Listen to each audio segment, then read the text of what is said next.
ще прочета историята на Георги и покера.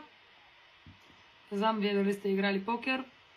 Аз играех доста години и се смятах за добра. Но ви и там прекрача и граници. Георги и покера. Георги печели покер турнир на 29 години, 22 000 лева. Говори за него 3 месеца, нарекли го умник. В следващите 5 години изиграва 380 000 лева, повечето чужди пари. Инвестиция. Взима 15 000 от Колю, 20 от Ренета, 8 000 от работодателя си и до края на месеца ще им ги върне. Обяснява с покер, математика, различни термини на хората. Хората не разбират, но звучат умно. Следователно му се доверяват и му помагат. Всичко изиграва. Връща малко, за да поддържа доверието.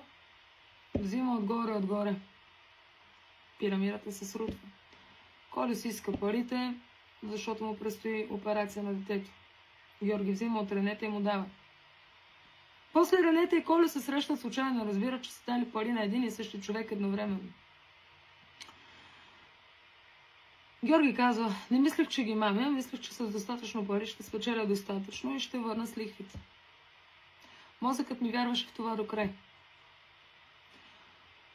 Георги получава условна присъда, задължение за обезщетение, Колю не говори с него, Ренета от нова година насам, от време на време се пишат, опитват се да възобновят доверието и така. Георги положи доста усилия, за да може да промени тези неща, започна възстановяване в групи и доколкото знам, над 3 години вече не играе. Но да, това отнема ежедневни упражнения, усилия, инвестиция на теб самия в това да искаш да промениш себе си в по-добрата си версия. И да не си зависим към всичко, което те убива малко по малко и съсипва живота ти. Ако все пак и ти имаш опит с покера и вече имаш проблем с това, напиши един коментар или ми пиши на лично.